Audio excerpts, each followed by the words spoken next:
become so common. Lot of patients coming are of a middle class or even a lower middle class. The age gap, like age distribution, in 20s and 30s I'm getting diabetic patients who are type 2 diabetic, those who are not yet married also, and they are lean and thin.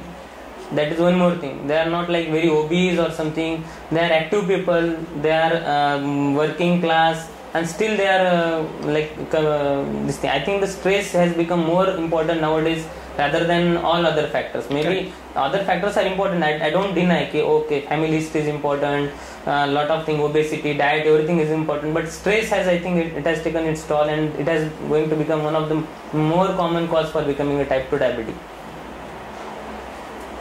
Okay, doctor, now if that is the case, what are the kind of advice that you give to diabetics to prevent any future, if a young man of 25 years comes to you and he is not diabetic, how do you tell him how to prevent type 2? See, whenever lot of patients they come to us, my friend has got diabetic and I'm scared, can you guide me or something? Correct. See, one thing is you cannot change destiny, that is the first thing, but definitely there are things like in diabetes, if your mother is diabetic, you can really start taking steps like proper healthy diet, walking, that is maybe you can go for a gym or you can go for a morning walk or you can play tennis, swim or something like that.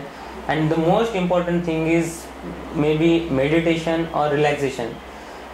At least 10 to 15 minutes of per day you have to give to think about yourself, maybe by relaxing yourself, by doing some yoga, relaxation, maybe there are a lot of things like Vipassana or something is coming up. You can try anything like that, but you should give rest to your mind. The way we say exercise is very important for body, you have to do something for your mind also, maybe relaxing. Okay. You told cut and or what else would you recommend to young men? Okay, I feel stress is a part of everybody's life. Young man in 20s and 30s, they have to look after their family, they have to look after their home, so they have to earn more, and accordingly stress is going to come up. I feel advise the young generation to concentrate on their healthy habit of healthy food habits, and another thing that I told you, avoiding stress. If you feel that something is going to cause getting you lot of stress, then try to avoid those situation maybe, or if only maybe take a gap of 1 day or 2 days from the busy schedule. I think most of the patients which come now, they are businessmen or they are having their own business. Maybe the working class, they get 2 days off in a week. They work from Monday to Friday, they get Saturday, Sunday off. That is very good way of maybe managing your working schedule. The same way you have to practice in your even if you are an entrepreneur or something, or you're having your own business, try to give some 1 or 2 days in a week to your family, for yourself, maybe 1 day or 2 days in a month to go outside, have some relaxation, because stress has to reduce. Okay, you are doing exercise daily, is very good, you can do treadmill, you can go for jogging, you can play and all that, but mental relaxation and stress management, that will be my most important advice for young generation. And doctor, when you talk about stress management, how do you actually tell people to manage stress? In the sense that if some professions are there for where there is huge stress, for instance, in the telecom industry, recently a doctor was saying that the stress alone was causing high blood sugar, and till the time he didn't give the job up, his sugar could not come down. Now, how do you manage to control diabetes in that kind of situation? This particular doctor is from Shivaji Bagh. Okay. See, whatever you are telling is very correct. It is very easy to say कि आप stress कम लो, आप tension मत लो, patient को भी, but to practice it in reality is very, very, very difficult. But if you look after somebody, like there is a scenario where alcoholics, it is very difficult to say कि stop taking alcohol. Mm-hmm. Okay. Somebody who is taking regularly, who is addicted, it is difficult. But then they have made a group, like something called as Alcoholic Anonymous, where those who have left alcohol, they come and they form some group and they meet who wants to quit the alcohol. And whatever changes there are in their lifestyle, their family, stress and all that, whatever help that they come to know, those who are taking alcohol. So, and this person gets little bit motivation to quit it. Similarly, I feel that you can practice that thing. Diabetics, young diabetics, they can form forums or something. They can meet each other, even though they don't know each other by whatever friends circle or that, but they can meet from on internet or something. They can form a group, and once in a month or once in a say 6 months, they can plan some get-togethers where they can share their ideas. I will preferably say 15 to 20 once in a month meeting, sharing their ideas, what is helping, whatever somebody has read or something new, they can share some whatever homemade remedies or whatever thing. So it helps rather than when patient comes to doctor, it is like reading a book.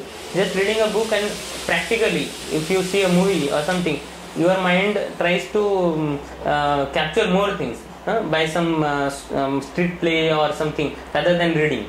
So it is similarly, if you come to doctor is advising, don't take this, don't take that, n number of advice, doctor has a 10 minutes time to share that thing, you don't get enough motivation also, and you don't try to imbibe all that whatever doctor has said.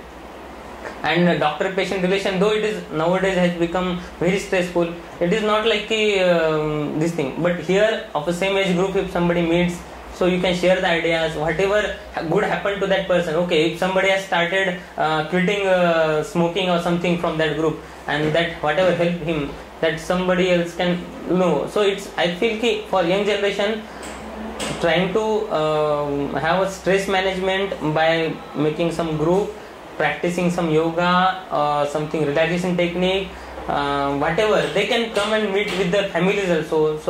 So it's one thing I will say get-togethers is one idea which is innovative for a diabetic like alcoholics, and it will definitely help. It will help because somebody is practicing and that person is getting benefit. When that you come to know, like our neighbor, if the neighbor is practicing something and there is a progress happening to him, right, you try to, okay, then I have to change myself. Same thing can happen rather than just learning from media, internet and all that. This is one of the better approach to treat it. Dr. Sandeep Gute, stress is one thing which we have not been able to deal much with in our magazine and our portal because doctors are not very forthcoming in that. It's a great thing that you are talking so much about it. Okay, now can you just tell us what is actually the relation between stress and blood sugar? What happens actually? Okay, is there any study, anything that you have read about the connection between stress and blood sugar? Stress, what happens now, whenever you are under stress or something, your cortisol levels go up. So this is directly having your effect on your sugar. So under stress, your BP will rise. Cortisol is basically a hormone. Yeah. Cortisol is a hormone which is secreted by adrenal glands, and whenever you are under stress or something, it will start releasing, and it will directly have a relation with the sugar. So your glucose level will go up, your blood pressure will go up. So stress has a direct effect with the blood pressure and sugar. That is known fact, and this is known in there is a dictum. If stress is there, you are going to get high sugar. Whenever patient gets admitted to us with something else like some stroke and something, that stressful condition, patient sugar rises. So it's a cortisol level which has all the effect in the body and which leads to this high sugar. So if you try to decrease your stress level, definitely it will help in all this. Doctor, another very interesting thing is why do drugs and insulin, the effect of these drugs and insulin reduce when the stress is high? Why does that happen? Why is it very difficult to control blood sugar in spite of drugs? Again I told you, the scenario is very simple. See, somebody who is very tightly controlled on a proper diet or with some drug, this man is taking proper medicine and is tightly controlled. Something has happened in his life, very stressful, whatever workplace or something, last 1 month or so he is under stress, and you check his sugar after a month, the sugar will rise. Again the thing is same, stress, your drugs will not work because it will continuously activate your adrenal medulla, adrenal glands to secrete these hormones, epinephrine, norepinephrine, cortisol. These hormones, they are known to cause high sugar. So it's all hormones, stress hormones It's also called as stress hormones. Whenever there is stress, this stress hormones gets released, and this stress hormone they have effect on sugar, this pancreas, and release in the glucose. And doctor, will the insulin resistance also go up because of stress? Because of the stress hormone? See, practically, maybe I am not aware of it, but there is another way. Whatever you are telling resistance, rather than I will tell if you reduce the stress, automatically your sugar levels come down. There is something called as reversal of diabetes. There is a very good book on this reversal of diabetes and reversal of heart diseases. Yes. So if you have a lifestyle which is stress free, or you are practicing some stress management related techniques, you are taking proper care of your lifestyle, your diet, the whatever insulin you are taking, the dose will come down. Whatever medication you are taking, the dose will come down, or even you can manage that diabetes and all that without this medicine. That is called as reversal. This reversal phenomena is known. That what happens basically with exercise and diet, this insulin sensitivity goes up. Correct. So whatever insulin sensitivity, by injecting insulin externally or by tablets, the amount of insulin required goes down. So it's a simple fact. If you decrease the stress, you will get the better result.